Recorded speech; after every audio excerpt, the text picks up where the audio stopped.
తాజా అంశాన్ని చూస్తున్నాం. షూటింగ్లో నటుడు ప్రభాస్కు స్వల్ప గాయమైంది. దీంతో జనవరి 3న జపాన్ వెళ్లాల్సిన ప్రభాస్ పర్యటన రద్దయింది. మరిన్ని వివరాలు మా ప్రతినిధి సతీష్ని అడిగి తెలుసుకుందాం.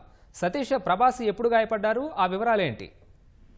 యంగ్ రెబల్ స్టార్ ప్రభాస్ స్వల్ప గాయానికి గురయ్యారు. సినిమా షూటింగ్ లో తన కాళ్ళు బెనికినట్లుగా స్వయంగా ప్రభాస్ వెల్లడించడం జరిగింది. ఈ కారణంగా వచ్చే ఏడాది జనవరి 3న జపాన్ లో విడుదల కావాల్సిన కల్కి సినిమా ప్రచారంలో పాల్గొనలేకపోతున్నట్లుగా స్వయంగా ప్రభాస్ వెల్లడించడం జరిగింది. ఈ మేరకు రేపు ప్రత్యేకంగా ప్రభాస్ ఒక వీడియో బయట కూడా విడుదల చేయబోతున్నారు.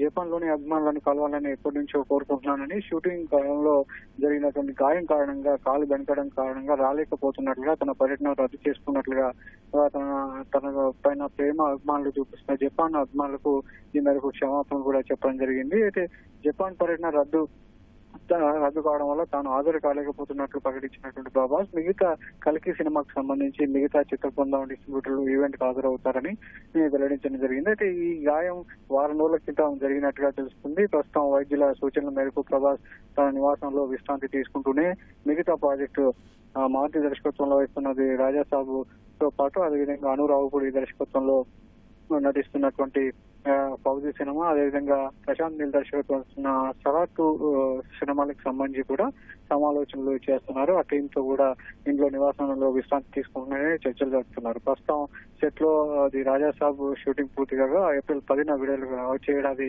ఏప్రిల్ 10, 2025న సినిమా విడుదలకు ముస్తాబవుతుంది. మిగతా సినిమాలు సెట్ మీదకి వెళ్లేందుకు పూర్తి స్థాయిలో కసరత్తు తుది మెరుగులు దిద్దుకుంటున్నారు. ఈ క్రమంలో ప్రభాస్ స్వల్పంగా గాయపడడం, జపాన్ లో జరగాల్సినటువంటి కల్కి ఈవెంట్ కు దూరం కావడం పట్ల అక్కడ ఉన్నటువంటి అభిమానులు కొంత నిరాశ గురయ్యారని చెప్పొచ్చు. అయితే ఈ విషయం స్వయంగా ప్రభాస్ ప్రకటించడంతో సోషల్ మీడియాలో ప్రభాస్ త్వరగా కోలుకోవాలని, గాయం నుంచి బయటపడాలని చెప్పేసి అభిమానులంతా కూడా ఆకాంక్షిస్తున్నారు. ధన్యవాదాలు సతీష్.